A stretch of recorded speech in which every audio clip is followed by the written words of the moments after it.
distribution companies in the union territories, power distribution companies in the union territories, space sector where ISRO and others have been flag bearers for India, atomic energy. So 8 sectors, but I will be showing you about 10 to 12 slides, all of them explaining each one of these sectors in detail. नमस्कार। आत्मनिर्भर भारत की जो कल्पना माननीय प्रधानमंत्री जी ने हम सबके सामने रखी थी और 20 लाख करोड़ का पैकेज देश भर के लिए लाए थे, उसी कड़ी में आज चौथी प्रेस वार्ता में नए क्षेत्र कौन से हमारे विकास के लिए हो सकते हैं, उसको लेकर क्या बदलाव, क्या रिफॉर्म्स लाई जा सकती हैं, उसको लेकर आज हम आप सबके सामने आए हैं। क्योंकि माननीय प्रधानमंत्री जी ने कई बार पहले भी कहा है, रिफॉर्म, परफॉर्म, ट्रांसफॉर्म, और उसी दिशा में सबसे पहला कदम है रिफॉर्म्स लाने का।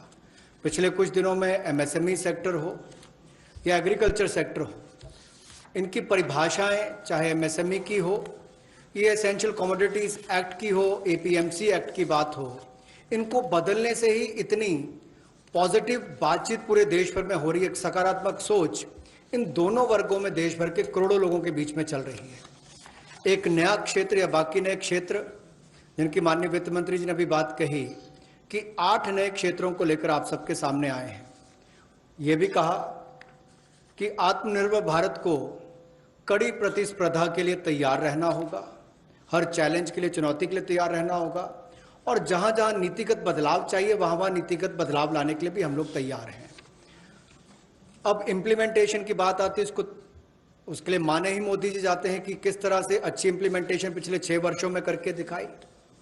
चाहे वो जीएसटी की बात हो, इंसॉल्वेंसी बैंक्रप्सी कोड की बात हो, जनधन योजना की बात हो, यूपीआई जैसे प्लेटफॉर्म बनाने की बात हो, हर गांव में बिजली और हर घर को राशन देने तक की कोविड-19 की स्थिति में बात हो।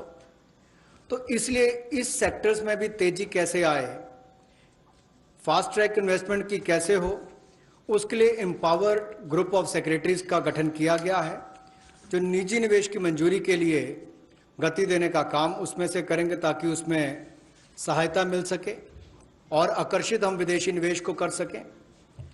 प्रत्येक मंत्रालय में प्रोजेक्ट डेवलपमेंट सेल बनेगा जो ये तय करेगा कि किस क्षेत्र में निवेश आ सकता है, कौन निवेशक हो सकता है, इनसे बातचीत करेगा और राज्यों से और केंद्र से बात भी करेगा ताकि निवेश करने वाले को कहीं पर दिक्कत ना आए। एक तरह से हैंड होल्डिंग करने का काम यहां पर होगा। राज्यों की रैंकिंग भी होगी, उनकी कितनी अट्रैक्टिव पॉलिसीज है कि इन्वेस्टमेंट के लिए, यानी कि निवेश के लिए कितनी आकर्षित करने वाली उनकी योजनाएं हैं, उसके ऊपर डिपेंड करेगा उनकी रैंकिंग को।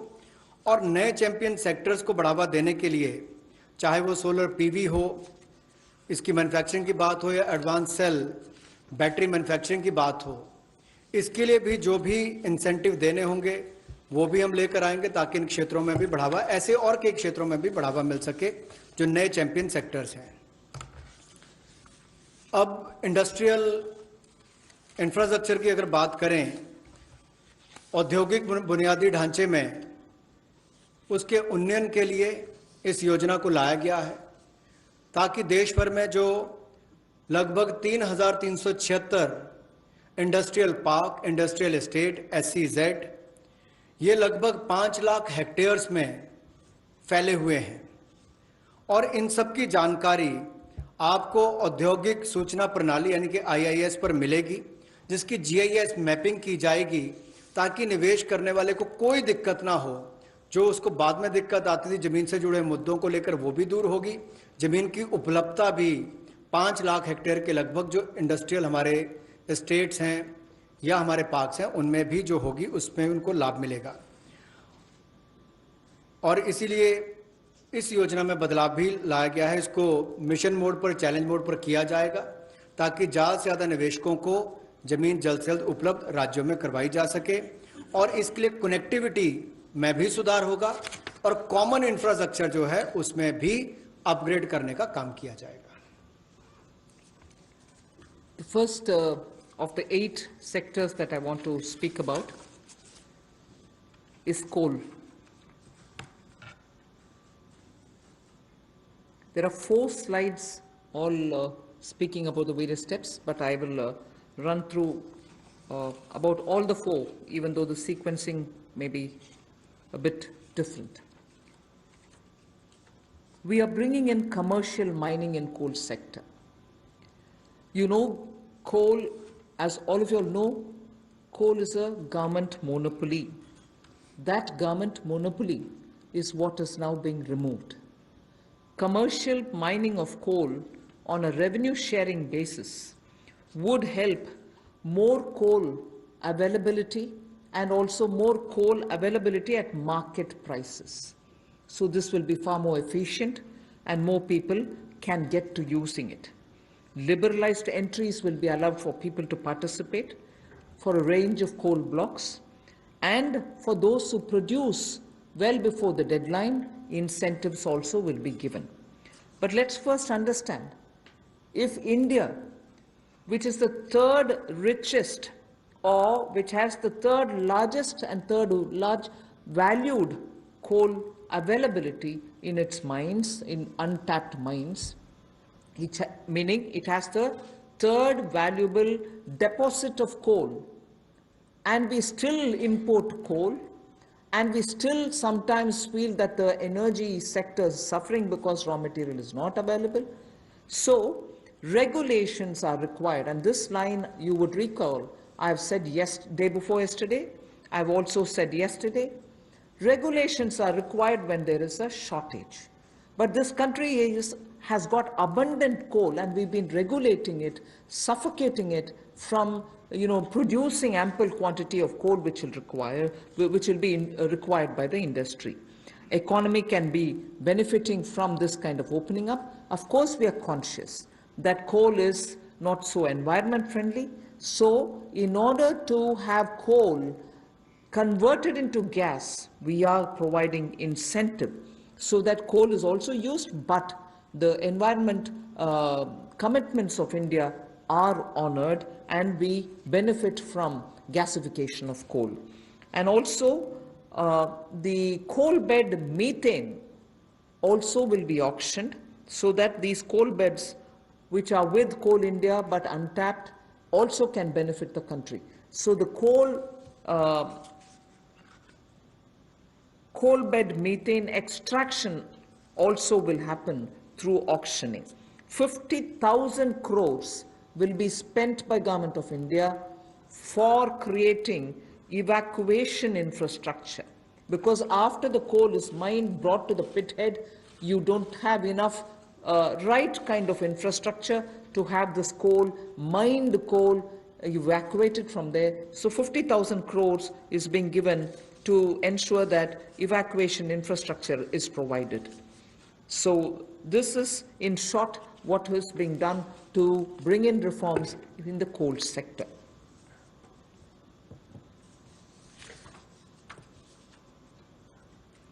कोयला उत्पादन के क्षेत्र में आत्मनिर्भरता हमारी कैसे बने, और केवल उतना ही कोयला बाहर से लाया जाए जिसकी आवश्यकता है, जो यहाँ पर उपलब्ध नहीं है। दुनिया के पहले 3 सबसे बड़े भंडारण क्षमताओं में जहाँ पर कोल ब्लॉक्स है, यानी कि जहाँ पर कोयला है, उसमें भारत आता है।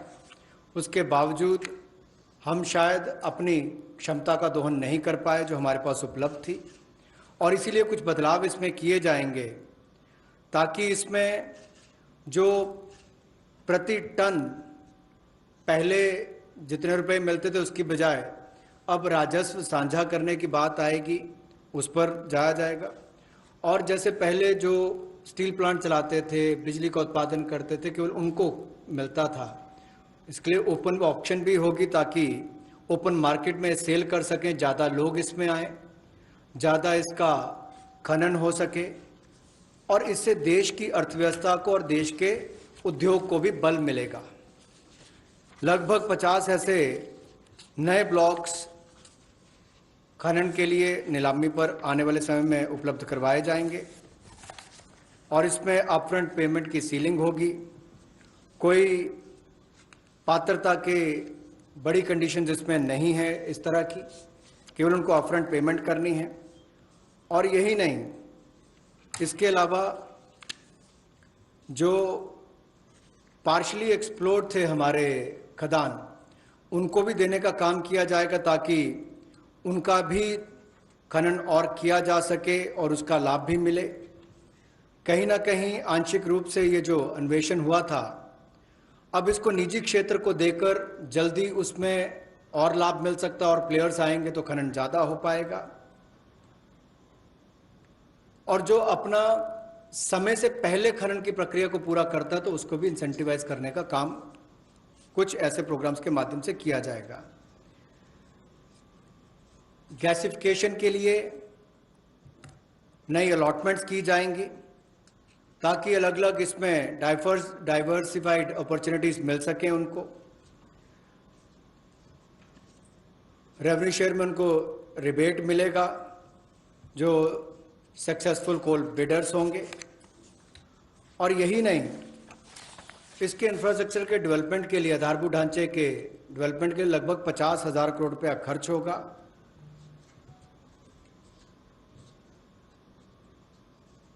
और ये जो कोल इंडिया लिमिटेड की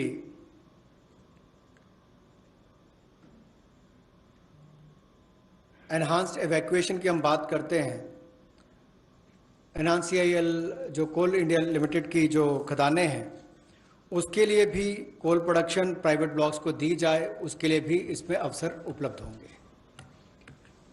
I move to mining of minerals. We spoke about coal all the while, now we talk about minerals. Minerals, the sectoral reform that we want to bring in order that we have a boost given for growth of the sector, better employment potential, and bring in state-of-the-art technology, is to now have a seamless composite exploration come mining come production regime. Earlier, somebody was doing the exploration, someone else had to again come and undergo the whole process of auction, bids and so on to start the mining. And then once the mining activity starts, the production is subsequent. All these were dealt with in separate silos. So now what is being suggested is to, for ease of everybody participating and also the stakeholders, a seamless composite exploration come mining come production regime is being brought in. So there is no uncertainty for somebody who invests a big quantum of money for exploration whether he'll be able eventually to even to mine the mineral. So that system is going to make it easy. 500 mining blocks would be offered through this open, transparent mechanism. And if I take the example of aluminium, the way in which things had happened, the prevailing by the prevailing setup, if somebody wants bauxite, which is a necessary raw material for aluminium, he had to go for an auction for bauxite. And then he would realize that he doesn't have enough power to generate, or power supply is erratic. Then he would turn around saying, can I have some coal from somewhere? If he doesn't get it, or if he doesn't have enough power supply, he ends up sitting with the raw material but not being able to produce aluminium. So many such people had left this country and gone and invested elsewhere because of these mismatched policy. So what we are now taking the example of aluminium telling you is joint auction of the necessary two, like bauxite and coal, will happen so that it can enhance aluminium industry's competitiveness and will help aluminium industry now to reduce electricity costs, because they would be given the coal, they can gasify it and then use it, or use it in the other way. So that is one major step that we want to take in order that the mineral sector is better facilitated. And then we would also like to remove the distinction between captive and non-captive mines. So that will also help in transferring of mining leases and sale of surplus and sale of unused minerals. So I've had a mine given to me, I've taken some mineral out of it, but later I've lost interest, I don't have the capacity anymore. The left unused mineral lies there, nobody else benefits out of it. So now we are permitting them to transfer the mining lease so that whoever is interested in using the rest of it, which has been kept there, meaning which is lying there unmined, they can also use it so the country can benefit from it. Then the Ministry of Mines is in the process of developing a mineral index for different minerals. The process is ongoing. Then a rationalization of stamp duty, which is payable at the time of award of mining leases, is also happening. So these two slides have clearly told you about the various reform steps that we're taking in order that this country, which is rich in minerals, gets timely served by the availability of the minerals for the industries to benefit from. जहां कोयले वाले में पहले partially explored blocks इनकी भी auction करने की option दी जाएगी ताकि उसकी एक्सप्लोरेशन भी हो सके और उसकी प्रोडक्शन से भी उसका लाभ लिया जा सके। इसमें प्राइवेट सेक्टर की पार्टिसिपेशन को बड़ा बल मिलेगा और इससे इस क्षेत्र को बढ़ावा मिलेगा। गैसिफिकेशन की जो बात की गई, इससे भी एक डाइवर्सिफाई करके क्लीन फ्यूल की तरफ जाने की बात अगर हम करें तो उसका भी लाभ मिल पाएगा। और इसमें भी लगभग इंफ्रास्ट्रक्चर की डेवलपमेंट के लिए 50,000 करोड़ रुपया का खर्च होगा। और यही नहीं, जो कन्वेयर बेल्ट वगैरह बनानी है रेलवे तक जाने के लिए, रेल हेड तक जाने के लिए 18,000 करोड़ रुपये का निवेश उसके ऊपर भी होगा, तो वो भी एनवायरनमेंट फ्रेंडली उस तरह के कदम उस पर उठाए जाएंगे, इससे भी उसको बल मिलने वाला है। और कोयले के क्षेत्र में एक बड़ा कदम है। कोल बेड मीथेन की जो बात करते हैं उसकी एक्सट्रैक्शन के लिए भी उसमें उनको अधिकार दिए जाएंगे। और ईज ऑफ डूइंग बिजनेस में उसमें भी इसकी सिंप्लीफिकेशन और की जाएगी ताकि माइनिंग प्लान को छोटा किया जा सके और 40% इसमें ऑटोमेटिक जो इंक्रीज है वो एनुअल प्रोडक्शन में देने का अवसर मिलेगा। और कंसेशन कमर्शियल टर्म्स में कहा जाए तो लगभग 5,000 करोड़ के इसमें वो भी होंगे। यही नहीं, इसके अलावा जो मिनरल सेक्टर में, खनिज क्षेत्र में आपने जो संरचनात्मक सुधार लाने की बात कही है, उसमें भी seamless composite exploration cum mining production regime की हम बात करते हैं कि इसको लाएंगे और 500 माइनिंग ब्लॉक्स ये उपलब्ध करवाए जाएंगे। और इसमें भी बॉक्साइट और कोल मिनरल ब्लॉक्स, इसकी जॉइंट ऑक्शन हो, नीलामी प्रक्रिया हो, इसको बल दिया जाएगा ताकि जो एल्युमिनियम इंडस्ट्री है इससे उसको लाभ मिलेगा। अपनी बिजली की जो लागत आती है उसको कम करने के लिए भी, और एल्युमिनियम मैन्युफैक्चरिंग भी यहाँ पर ज़्यादा हो, इससे उसको बल मिलने वाला है। इससे जो हमारे खनन में उसको भी वृद्धि मिलेगी और रोजगार सृजन भी होगा और state of the art technology का भी इसमें उपयोग हो पाएगा।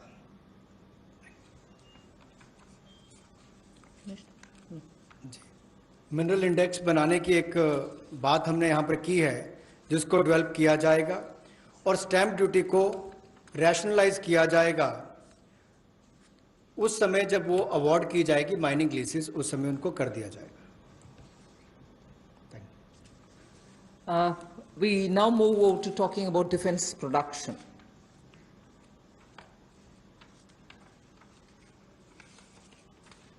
Make in India and self-reliance have now, as I said, become a partner in the sense of for self-reliance, Make in India is absolutely necessary. And particularly when you're talking about critical industries like defense, we need to be self-reliant where we really can be. Of course, armed forces require best of equipments. They need some of the latest technology-driven equipments. Some high-tech equipments are required, which have to be imported. They can be imported. And it continues. We are seeing very good latest weaponry coming also. But some of those which are being produced in India can be bought in India. And therefore, we have now come to a conclusion that we shall notify, this is done with the consultation with the Department of Military Affairs. We shall notify a list of weapons and platforms which shall be not allowed for import, but we shall have them bought from India. So the import of this listed set of equipments shall not be allowed. They shall be banned. And every year this list will be increased because more capacities which come to be recognized, which meet the standards, which meet the defense standards, will be obtained from India. As they say, the defense is general staff qualitative requirements, the GSQRs for weapons and platforms will all be honored, but those list of items which get notified can only be purchased from India. Indigenization of some imported spares will also be given priority. For years, we have been producing spares which are good enough for even those imported vectors, imported weaponry, imported platforms. Unless we are able to do that, the spares are also something which India probably can produce but are getting imported. So indigenization of imported spares. Then for all this, a budget provision, a separate budget provision will also be given for domestic capital procurement. So this is going to be something with which the defense can make sure that their import bill can come down. This is done in consultation with the Department of Military Affairs, and this will be an important step towards making sure that Indian producers of defense equipments which are absolutely meeting with the standards which the armed forces would want will be purchased from India. The next step in defense production related reform is to improve the autonomy, accountability and efficiency in ordnance supplies which are being made by the ordnance factories. And for this, we intend to corporatize ordnance factory boards. I like to emphasize here, corporatization is not privatization. It doesn't mean that the ordnance factory boards are going to be privatized. No, they're not being privatized. But corporatized they will be. We want them to be better managed. We also eventually hope that they will get listed in the stock market. Ordinary Indian citizens can also buy shares in them. And through that, we expect that the ordnance factory boards and their processes, decision-making, output, performance, all of them will be transparent for the Indian citizens. So ordnance factory boards will be corporatized, not privatized. I want to underline that, and I want media friends to please differentiate between corporatization and privatization. The next set of things about defense production is that FDI limits are being raised from 49% to 74%. Of course, it will have the security clearances and everything else, as always. And then we'll also have a mechanism established so that time-bound defense procurement processes happen. There will be a project management unit set up. Support will be given for contract management purposes. Then as I said earlier, a realistic setting for the general staff qualitative requirements, the GSQRs as they're known, of weapons and platforms will be made, because sometimes unrealistic quality requirements are established and quite a lot of time is spent in searching for suppliers who will meet all those requirements. You end up with just one supplier, and just buying it from one supplier is not permitted, and then you do the entire circle all over again. So realistic setting of qualitative requirements is something on which we'll place emphasis, and above all, overhauling of the trial and testing processes. Yes, we understand India is a country which has different climatic and geospatial requirements, tropical, coastal, Himalayan, high altitude and everything else. But we still need to be far more efficient in trial and testing of procedures.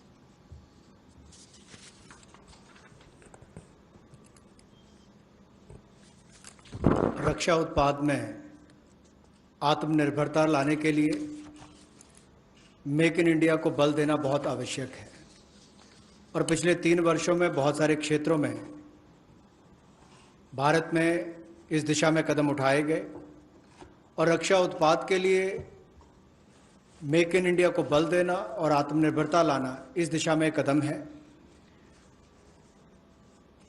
Weapons की list को notify किया जाएगा, platforms की list को notify किया जाएगा और उन पर बैन लगाया जाएगा इंपोर्ट के लिए। हर साल इसके लिए अलग अलग टाइमलाइंस आती जाएंगी ताकि वर्ष प्रति वर्ष भारत में हथियारों का उत्पादन यहीं पर हो और हम विदेशों पर कम निर्भर रहें, उस दिशा में एक कदम है। जो पुर्जे भी हमें इंपोर्ट करने पड़ते हैं उसमें भी कमी लाने के लिए उनकी मैन्युफैक्चरिंग यहीं पर हो, भारतीय कंपनियों में उनका निर्माण हो, यहीं पे भारत में हो। और यही नहीं, इसके लिए सेपरेट बजट का प्रावधान भी किया जाएगा जो डोमेस्टिक कैपिटल प्रोक्योरमेंट है उसके लिए। और इससे हमारे डिफेंस इंपोर्ट बिल में भी एक भारी कटौती होगी, लेकिन जिसका सीधा लाभ भारत में बनाने वाली उन कंपनियों को मिलेगा जो हिंदुस्तान के सैन्य की ये आपूर्ति करेंगी। और इसी दिशा में ऑटोनॉमी लाने के लिए और ज़्यादा जवाबदेही अकाउंटेबिलिटी तय करने के लिए और कामकाज में एफिशिएंसी लाने के लिए ऑर्डिनेंस सप्लाईज जो हैं, जो हमारी कॉरपोरेशन हैं, जो हमारे ऑर्डिनेंस फैक्ट्रीज हैं, उनका कॉरपोरेटाइजेशन यानी कि निगमीकरण करने की हम बात कर रहे हैं। और निगमीकरण और निजीकरण में बहुत अंतर है। ऑर्डिनेंस फैक्ट्री बोर्ड का निगमीकरण होगा ताकि उनके कामकाज में और सुधार हो, बेहतर प्रोडक्ट बन सकें, सेना को और अच्छे हथियार मिल सकें, दुनिया भर के देशों पर हमारी निर्भरता कम हो, हिंदुस्तान के अंदर और रोजगार पैदा हो सके, कंपनियों को लिस्टिंग कराकर उनकी भी क्षमता बढ़ाने का काम किया जा सके, कुल मिलाकर पारदर्शिता और बेहतर प्रदर्शन की ओर हम आगे बढ़ सकें। इसलिए निगमीकरण करना बहुत आवश्यक है। इसलिए ऑर्डिनेंस फैक्ट्री बोर्ड का निगमीकरण किया जाएगा। और दूसरा रिफॉर्म्स, जहां एफडीआई लिमिट है डिफेंस मैन्युफैक्चरिंग के क्षेत्र में, वो स्वचालित प्रत्यक्ष विदेशी निवेश के लिए 49% से बढ़ाकर 74% कर दी जाएगी। यानी कि automatic defence route, automatic FDI का जो रूट है उसके लिए 49% से 74% उसको कर दिया जाएगा लिमिट को। और time bound defence procurement process हमारा हो, इसके लिए त्वरित फैसले लेने का भी काम किया जाएगा। अनुबंध प्रबंधन के लिए प्रोजेक्ट मैनेजमेंट यूनिट का गठन किया जाएगा। और जो GSQRs हैं वेपन्स और प्लेटफॉर्म्स की, उसको भी व्यवहारिक बनाने का काम किया जाएगा।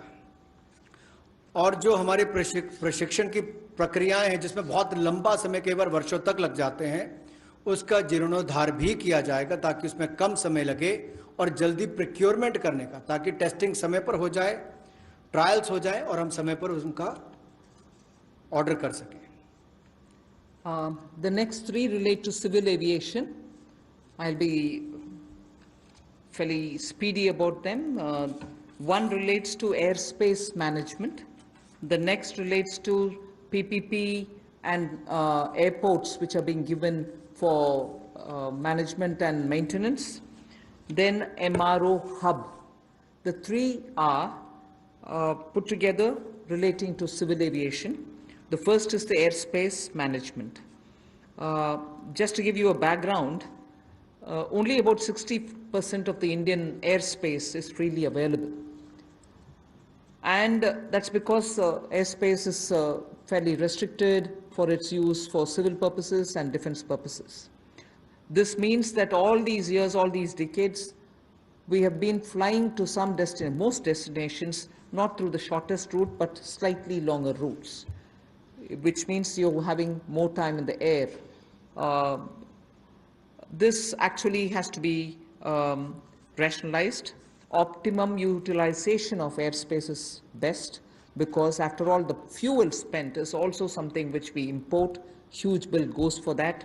Finally, the customer ends up paying more price for the flying. And for pilots, it's an extra hour of flying or half an hour of flying.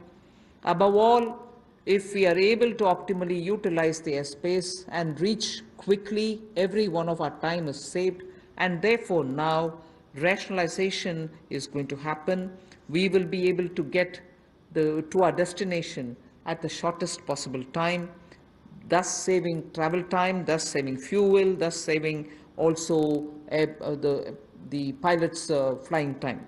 This is an environment-friendly step, but having very big implication on India's fuel importable and also for civil aviation, which in India has biggest potential in growth.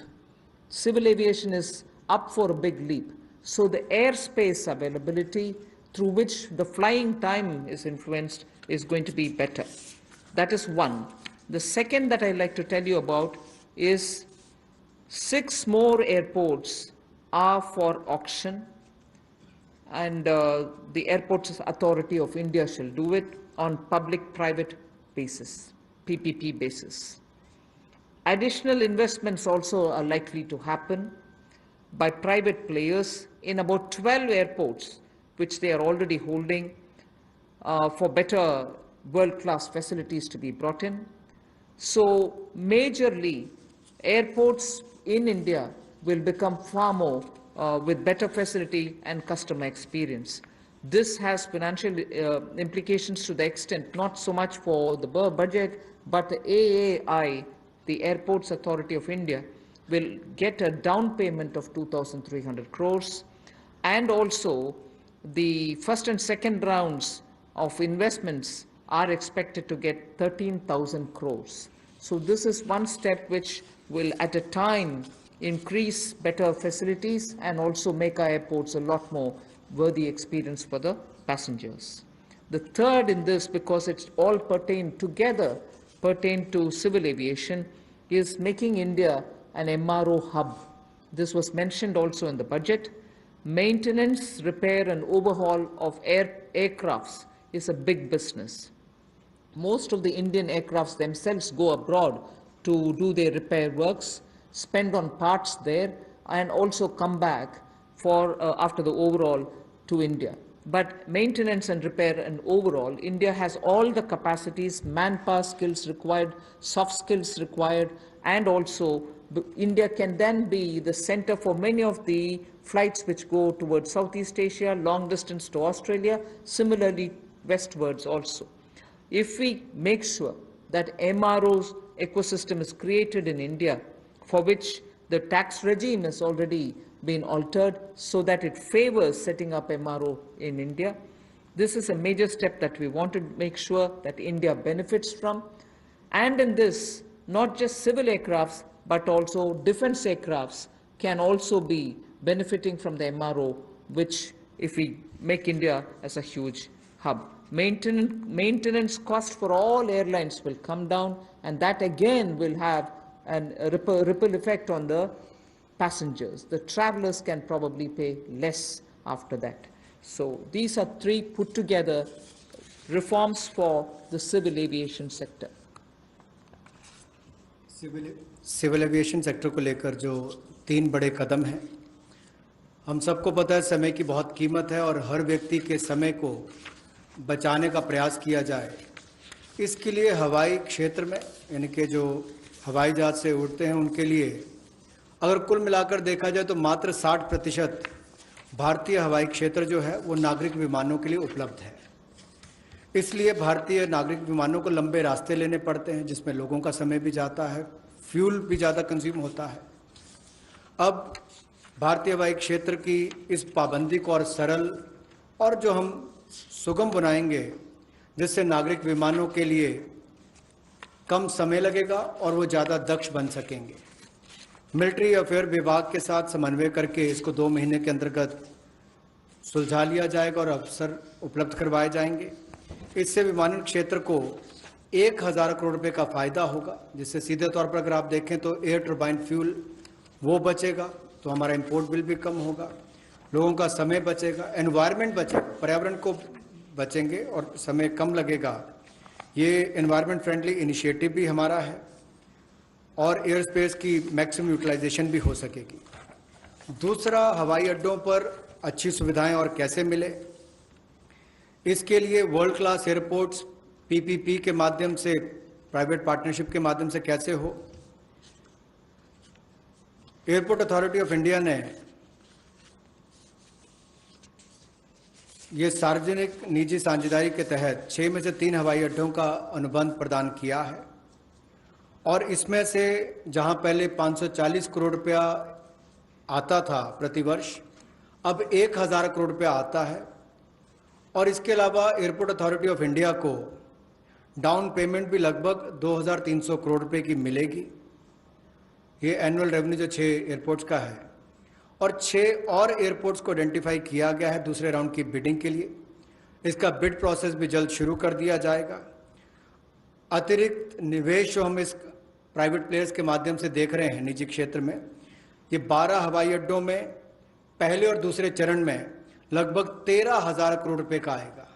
13,000 crore रुपए का निवेश पहले और दूसरे चरण में 12 हवाई अड्डों में आएगा और 6 और एयरपोर्ट्स के लिए भी जल्द ही तीसरे राउंड में बिडिंग की प्रक्रिया, नीलामी की प्रक्रिया शुरू हो जाएगी। एक और क्षेत्र है जो मेंटेनेंस, रिपेयर, ओवरऑल की बात करते हैं। जैसे गाड़ियों की रिपेयर तो लोकली हो जाती है, लेकिन हवाई जहाज़ों का इंजन हो, बाकी स्पेयर्स हों, इसकी रिपेयर चाहे सिविल एविएशन के हों, नागरिक विमान हो या मिलिट्री के हों, उनमें से भी ज़्यादातर विदेश में जाकर रिपेयर होते थे। तो एक और हमारे यहाँ के लोगों का रोजगार के अवसर छिनते थे, दूसरा बाहर जाकर उनको मेंटेनेंस करवानी पड़ती थी। अब उसके लिए भी टैक्स रेजिम में बदलाव किए गए, उसमें एमआरओ का लिए इकोसिस्टम बनाया गया जिसको रैशनलाइज किया गया है। इससे लगभग जो 800 करोड़ से लेकर 2000 करोड़ रुपया 3 वर्षों में एयरक्राफ्ट के कंपोनेंट्स की रिपेयर के लिए या एयरफ्रेम की मेंटेनेंस के लिए जो खर्चा होता है, उसमें भी बचत होगी और वो काम यहीं पर मिलना शुरू हो जाएगा हिंदुस्तान के अंदर। और जो मेजर इंजन मैन्युफैक्चरर्स हैं वो भी अपने इंजन रिपेयर फैसिलिटीज़ को यहाँ पर भारत में लानी शुरू करेंगे और डिफेंस और सिविल सेक्टर को कन्वर्ज करके भी हम लोग इस सेक्टर को बढ़ावा दे सकते हैं। उस दिशा में कदम उठाए जाएंगे ताकि जो कॉस्ट है एयरलाइंस की या हमारे डिफेंस की वो भी कम आए, उस दिशा में कदम है। I move to talking about the next reform step. The power distribution companies in union territories shall be privatized. And that is likely to be also, it will be in line with the tariff policy which is soon to be announced. The tariff policy reform will of course talk about consumer rights. The inefficiencies of DISCOMs will not become a burden on consumers. DISCOMs will ensure adequate power. The standard of service that they provide will improve, and they will promote industry better by providing open access. Sustainability is an issue with power sector. We want to be sure that timely payments to the GenCos happen. You are aware that 90,000 crores have been given this time because DISCOMs were not able to pay or service their dues to the GenCos. Such disruptions or ups and downs should be avoided, and DBT also for subsidy receiving beneficiaries will be given directly.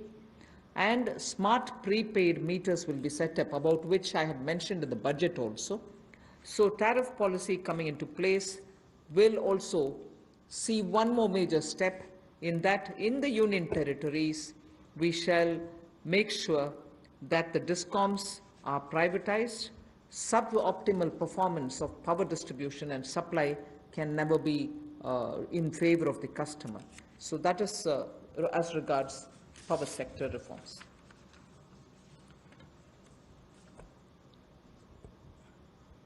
विद्युत के क्षेत्र में कुछ बदलाव किए जाएंगे, जहां पर सबसे पहले तो उपभोक्ताओं को उनके अधिकार, पर्याप्त बिजली मिलेगी और अप्रभावी बिजली कंपनियों का जो नुकसान है वो हमारे उपभोक्ताओं को नहीं झेलना पड़ेगा।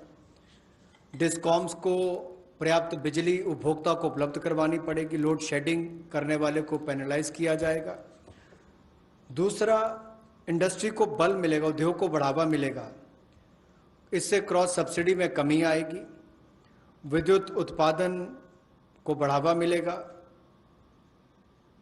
और जो विद्युत उत्पादन करने वाली कंपनियां हैं उनमें भी प्रतिस्पर्धा बढ़ेगी और इनको चयनित भी उसी आधार पर किया जाएगा ताकि ये अच्छी सुविधाएं और सर्विसेज दे सकें। बिजली क्षेत्र में स्थिरता आएगी, इसमें कोई रेगुलेटरी एसेट्स नहीं होंगे और टाइमली पेमेंट जो है, समय पर जो पेमेंट है, जो पावर यानी कि बिजली का उत्पादन करने वाली कंपनियां उनको होंगी। डीबीटी का लाभ हमने बहुत सारी योजनाओं में देखा है कि किस तरह से माननीय मोदी जी की सरकार ने बहुत सारी योजनाओं को अब डायरेक्ट बेनिफिशियरी ट्रांसफर के रूप से सीधा उपभोक्ता के खाते में पहुंचाने का काम किया, जिसमें उपभोक्ताओं को बहुत लाभ मिला। तो यहाँ पर भी सब्सिडी डीबीटी के माध्यम से और स्मार्ट प्रीपेड मीटर्स लगाने का काम किया जाएगा ताकि किसी के साथ कोई धोखाधड़ी ना हो सके और उसका भी लाभ मिलेगा। इसके साथ साथ जो वितरण है बिजली का, वो यूनियन टेरिटरीज में उसको प्राइवेटाइजेशन करने के लिए, निजीकरण करने के लिए कदम उठाए जा रहे हैं। इस पे जो सब ऑप्टिमल परफॉर्मेंस इनकी पावर डिस्ट्रीब्यूशन कंपनीज की आ रही है और जो सप्लाई में भी कमी रहती है उसमें भी सुधार होगा और इसमें जो पावर डिपार्टमेंट और यूटिलिटीज़ हैं, यूटीज़ में, इनका निजीकरण किया जाएगा। इससे बेहतर सर्विसेज को बल मिलेगा, जैसा मैंने अभी आपको कहा। और यही नहीं, हमारी पावर डिस्ट्रीब्यूशन में भी एफिशिएंसी और आएगी और एक मॉडल के रूप में हम इसको देश भर के लिए खड़ा करके देंगे। सबसे पहले इनको यूनियन टेरिटरीज में खड़ा किया जाएगा और मुझे पूर्ण विश्वास है बाकी राज्य इन मॉडल्स को देखकर अपने अपने राज्यों में सुधार करने के लिए भी भविष्य में आकर्षित होंगे। The next is on social infra projects. For creation of social infrastructure projects, which are like hospitals, because India needs a ramp up on social infrastructure, government has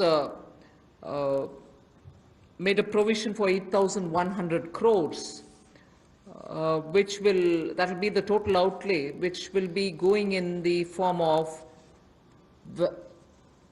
viability gap funding.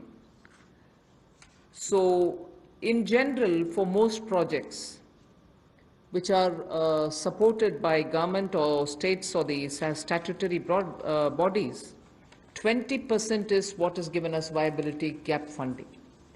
But in this case of social infrastructure, government has decided to give 30% viability gap funding. So the quantum is increased from 20 to 30%. Through this, we expect that the urgent requirement for social infrastructure all over the country is not just going to be developed by government, but also private enterprises will come in because of this viability gap funding which we want to provide, and that is an increased viability gap funding. सामाजिक बुनियादी ढांचे में निजी क्षेत्र के investment को बल देने के लिए कुछ बदलाव उसमें किए गए वायबिलिटी गैप फंडिंग में। और आपने देखा होगा कोविड-19 के समय भी कि स्कूल, अस्पताल, ऐसे हमारे जो क्षेत्र हैं जिनका बुनियादी ढांचे में और सुधार चाहिए, उसके लिए बल मिले। इसके लिए थोड़ा बदलाव किया गया है कि 30% केंद्र और 30% जो है हमारा राज्य सरकारें उसमें वाइबिलिटी गैप फंडिंग के रूप में देंगी। इससे इस क्षेत्र को बल मिलेगा, लेकिन बाकी सेक्टर्स में 20-20% ही रहेगा और इसमें कुल मिलाकर सामाजिक बुनियादी ढांचे के इस सेक्टर के वाइबिलिटी गैप फंडिंग के लिए लगभग 8100 करोड़ रुपए का आउटले किया गया है और इन प्रोजेक्ट को राज्य और केंद्र की सरकारें प्रपोज करेंगी। The last two reform steps that I want to announce relate to space and space. The next one relates to atomic energy. First, in space, you know that India has had the benefit of an extraordinary institution such as the ISRO. ISRO has brought the nation a lot of laurels. However, today, private sector is also doing a lot of work in the space arena. A lot of individuals and startups have spent a lot of time developing space-related technologies. Unfortunately, because of the Indian regulations, they are even unable to use ISRO's available facilities for even testing their products. So what we want to do now, in order to provide level playing field for private companies, satellite launches and space-based services, we will make a provision for them to benefit from the assets which are available with the ISRO and for India to benefit from it. We'll also provide predictable policy and regulatory environment for private players. We want them to be co-travelers with us, and therefore private sector is being encouraged. And also, for future projects for planetary explorations and outer space travel, it will also be open for private sector. So in short, private sector is being given a good access to this space area where both government and private sector can work for a better Atmanirbhar Bharat. Another important aspect is there's a lot of geospatial data in India for Indians, particularly like startups which are looking at doing a lot of irrigation work, drought-prone area development work, groundwater work. They don't most often get the data within India. They go getting it from abroad, data about India, paying through their nose for some good work that they do for India itself. So a liberal geospatial data policy is something which we like to work, and we want to provide remote sensing data to tech entrepreneurs, but of course with a lot of sense of caution, because this is a very sensitive area. We want to also give the benefit and the advantage to the Indian startups who are also doing pioneering work. अंतरिक्ष के क्षेत्र में भारत ने बहुत अच्छा काम पिछले कुछ वर्षों में किया है। अब इस क्षेत्र में निजी क्षेत्र भी किस तरह से सहभागी हो, कैसे वो भागीदार बने और उपलब्धियों भरा आने वाला समय हो, इसके लिए अंतरिक्ष क्षेत्र की गतिविधियों में प्रतिपादक वृद्धि लाने के लिए निजी क्षेत्र की भागीदारी को बढ़ाने का अवसर दिया जाएगा, ताकि प्राइवेट कंपनीज को भी बराबरी का एक तरह से अधिकार, जैसे लॉन्च करने की बात हो या सैटेलाइट्स की बात हो या अंतरिक्ष क्षेत्र से जुड़ी हुई सेवाएं देने की बात हो, चाहे कम्युनिकेशन सैटेलाइट से बाकी हो, अनुमानित नीति लाकर हम अंतरिक्ष क्षेत्र में एक बड़ा सुधार लाएंगे। और यही नहीं, निजी क्षेत्र की कंपनियों को इसरो की सुविधाएं या जो एसेट्स हैं उनको इस्तेमाल का प्रावधान करेंगे, ताकि वे अपनी क्षमता बढ़ा सकें और उपलब्धियों भरा हमारा आने वाला समय अंतरिक्ष के क्षेत्र से जुड़ी हुई, चाहे वो सेवाएं हो या खोज हो, उससे जुड़ने के लिए हो। भविष्य में चाहे वो ग्रहों की खोज की बात हो या बाहरी अंतरिक्ष यात्रा जैसे प्रोजेक्ट्स हो, इनमें भी निजी क्षेत्र आगे बढ़कर आए, ऐसा हमारा प्रयास रहेगा। उदार जियोपॉलिटिकल डाटा पॉलिसी हम लेकर आएंगे रिमोट सेंसिंग डेटा के लिए, ताकि टेक्नोलॉजी एंटरप्रेन्योर्स, विशेष तौर पर स्टार्टअप्स जो इस पर काम करते हैं, उनको विदेशी कंपनियों पर निर्भर ना रहना पड़े, वो इस दिशा में बड़े कदम उठा सकें। इस दिशा में कदम उठाए जाएंगे और पॉलिसीज पर लाई जाएंगी।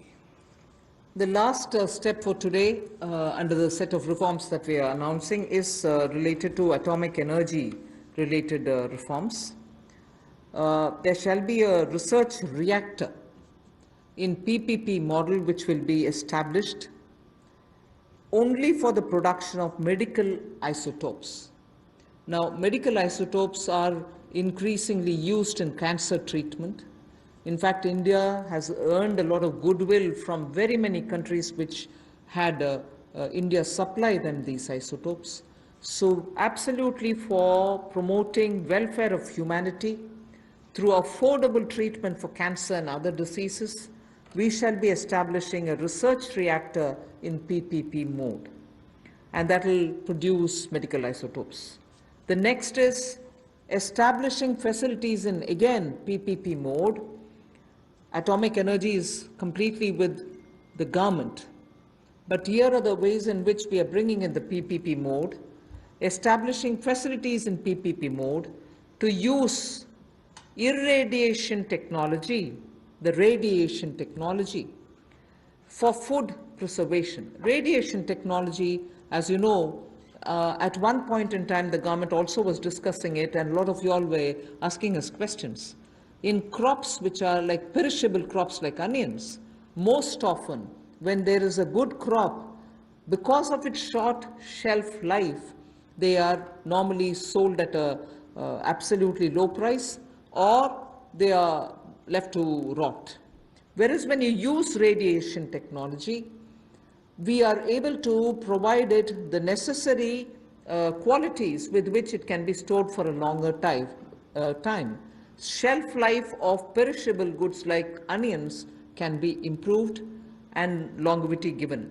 This is something on which technology development cum incubation centers being established now will also set up a kind of synergy between research facilities and tech entrepreneurs who can develop such technologies which will be used for very many daily use matters such as vegetables and fruits preservation and so on. So this pertains to reforms in atomic energy, and that's my last slide. Atomic energy से related जो हमारी reforms हैं उस पर जो cancer के क्षेत्र में भी भारत ने दुनिया भर में दवाइयां देने का काम हो, या कोविड-19 के समय भी दुनिया भर के देशों को यहाँ से फार्मा सेक्टर ने जो दवाइयाँ भेजी, उसमें और आगे हम क्या कर सकते हैं। मेडिकल आइसोटोप्स का उत्पादन करने के लिए पीपीपी मोड में रिसर्च रिएक्टर्स का स्थापना करेंगे, और इससे मानवता की सेवा को और बल मिलेगा। और भारत ने जो कोविड-19 के समय हो या कैंसर की ट्रीटमेंट के लिए भी इससे पहले लगातार दुनिया भर के देशों को यहाँ से मेडिसिन देने का काम किया हो, उस दिशा में भी हम कदम आगे बढ़ा सकें। पीपीपी मोड में जहाँ फैसिलिटीज़ देने की बात है, वहीं पर पिछले कल हमने कहा था टॉप से टोटल, टोमेटो, ऑनियन, पोटैटो से टोटल, यानी कि सभी सब्जियों के लिए 500 करोड़ रुपए का जो हम प्रावधान 6 महीने के लिए लेकर आए थे कि पेरिशेबल गुड्स सड़गल ना जाएं, उनको भंडारण की क्षमता हो, तो उस दिशा में भी और काम हो सके और फैसिलिटीज़ बना सकें। तो उसी लिए ये पीपीपी मोड में एकीकृत खाद्य संरक्षण केंद्र हम लोग विकिरण टेक्नोलॉजी यानी कि इरेडिएशन टेक्नोलॉजी के माध्यम से बनाएंगे, ताकि हमारे कृषि क्षेत्र को भी इससे बल मिल सके और भंडारण की क्षमताओं को भी इसका लाभ मिल सके। इसके अलावा जो दुनिया भर में भारत के युवाओं ने स्टार्टअप्स के माध्यम से भारत का नाम रोशन किया है, दुनिया के अग्रणी देशों में भारत को लाकर खड़ा किया, ये भारत के युवाओं की एक बहुत बड़ी उपलब्धि है।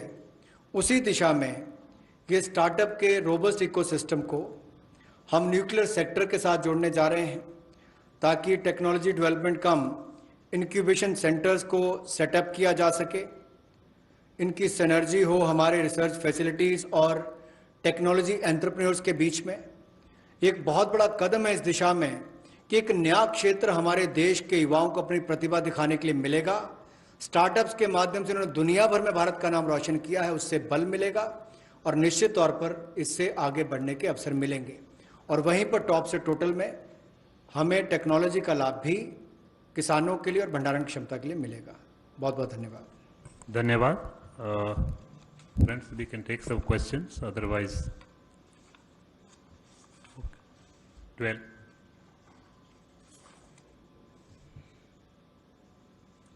Very good afternoon, ma'am. Sapna here from CNBC TV 18. Ma'am, 2-3 questions have come up on the sectors that which you have announced the reforms. So I'll start with the first one. 1 second, hang on. This is on. How soon will the government bring in amendments or reforms in the mining sector? Amendments, ma'am. Will it be via ordinance? When are they going to conduct? When is the conduct of the first commercial coal mining auction likely? And ma'am, similarly on the defense side, on defense FDI, access to modern technology is a condition for defense FDI above 49%. Now that FDI cap is being increased, will the condition of access to modern technology done away with for FDI up to 74%? These two questions. And ma'am, one broad question also that's doing the rounds. People are asking that, what about the demand side measures to contain the COVID pandemic, ma'am, the after effects? Thank you, ma'am. Well, I would only say on coal-related issues, when is the auction going to happen? When are you going to bring the, legislative amendments? Are you going to do it by ordinance? We intend doing it at the earliest. I do not want to get into details of when, how, and so on. But the intent has been very clearly expressed here. Action will soon follow. That's about coal. And defense production, defense FDI-related issues, the ministry concerned will come up with the detailed answers. Not just answers, but also the notification stating how that is going to work out. We've given broadly the items on which reform steps are being announced today. That's a second. And third, you said demand-related COVID by putting money in the hands of the people, by also creating environment through which investment and restoring the MSMEs to get back to doing business as soon as the lockdown either gives partly some kind of a protocol through which they can get back to business. We hope that people will get back to doing something and earn their living. So these are definitely also steps through which more money is in their hands. I know I'm talking again about refunds, which is their money, people's money.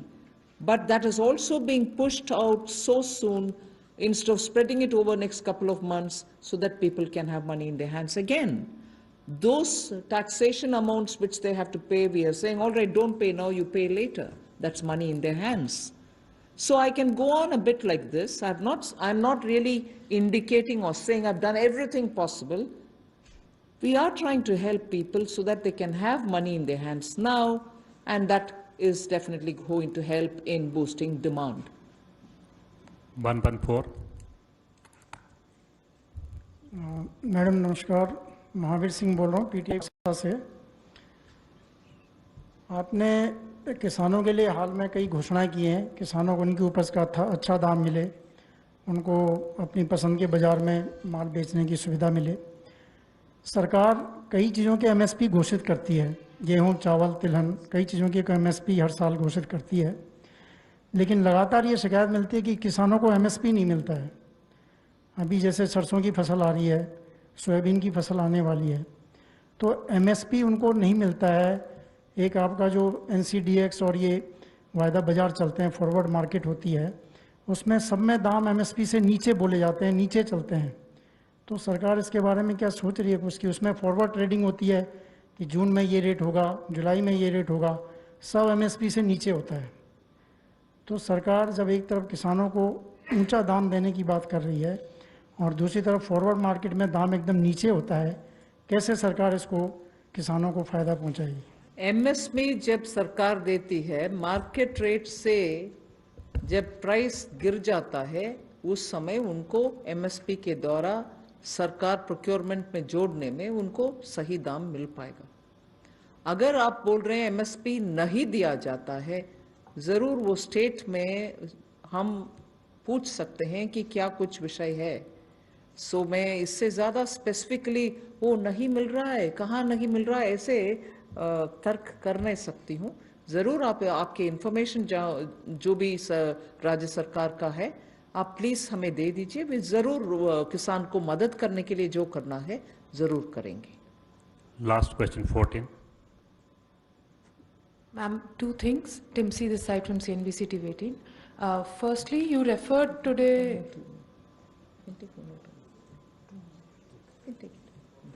Firstly, you referred today while laying out the reforms for the atomic energy and space.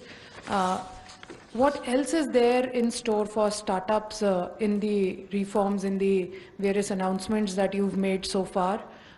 Does the MSME package that you had earlier announced, where 3 lakh crore rupee fund was announced, is that also applicable for startups? Of course. And secondly, you also spoke about the taxation benefits given to the MRO industry. Is it the GST reduction that was done recently that you are referring to, or is there something new under the taxation reforms, or reduced taxation is what you are wanting to say for the MRO industry? All right. Yes, the provisions extended for MSMEs will also be applicable for startups. They are small. They can benefit from it. And on the MRO taxation, yes, Revenue Secretary, you can please. About the MRO, the problem that MRO industry used to face is because the aircraft could fly to any country in the world and get their repair and overhauling done. And India, we have a very promising civil aviation sector. So we want that the MRO industry should be located in India, and as much repair and other things should be done within the country. One problem that used to face is that the competitiveness in terms of GST. The GST rate used to be 18%. So in the GST Council meeting held on March 14th, the rate has been brought down to 5% with full input tax credit. And that is something, which the MRO industries, that will make the MRO industry very competitive. There were also some other issue where some foreign airlines, if they had placed some maintenance work to some other country and they had set up their unit inside India, they were also facing certain difficulty. That also has been taken care of. Madam, online question hai. Middle class is still expecting package for them. Will the middle class will also get a similar package which we have given to the agriculture sector and the farmers? This is a As and when we are coming up with the package, we are announcing. 33.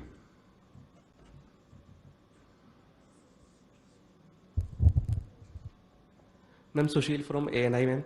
Ma'am, in the light of announcements for airline industry, will there be any direct help be given to struggling Indian private carriers too, ma'am? Well, as and when we have something to announce, we are announcing. So, 29, last question. Ma'am Monika ji business. Ma'am मेरा सवाल है कि जो middle class salaried लोग हैं, specially जो tourism sector, hospitality और aviation में हैं, उनकी सैलरीज भी नहीं आ रही हैं अभी, साथ ही वो इंस्टॉलमेंट पे कर रहे हैं, तो क्या मॉरेटोरियम ड्यूरेशन बढ़ाने को कोई प्रपोजल है? क्योंकि वो उसका बेसब्री से इंतज़ार कर रहे हैं। हालांकि आपने एनुअल रिटर्न फाइलिंग में एक्सटेंशन दी है, पर साथ ही उनको कुछ टैक्स रिलीफ मेजर्स वगैरह भी वो आपसे एक्सपेक्ट करते हैं। ठीक है। Thank you, ma'am. Friends, there is important announcement. कल आत्मनिर्भर भारत का जो लास्ट सेशन है 5वें वाला 4 बजे की बजाय मॉर्निंग में 11 बजे होगा. So please note, we will also send the invitation accordingly. Tomorrow, Sunday, we are having the media briefing at 11 o'clock here only. So kindly join. Thank you very much.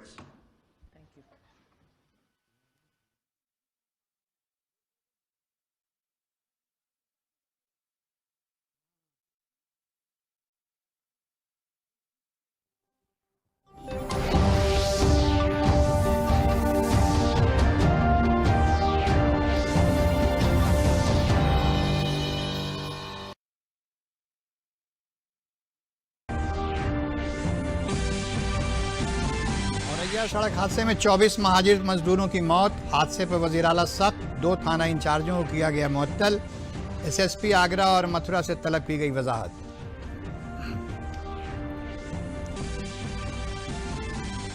Corona बहरान में मरकजी हुकूमत के मुआशी package से खुद कफील भारत को मिलेगी रफ्तार। ज़राअत और इंफ्रास्ट्रक्चर प्रोजेक्ट को मिलेगी मजबूती।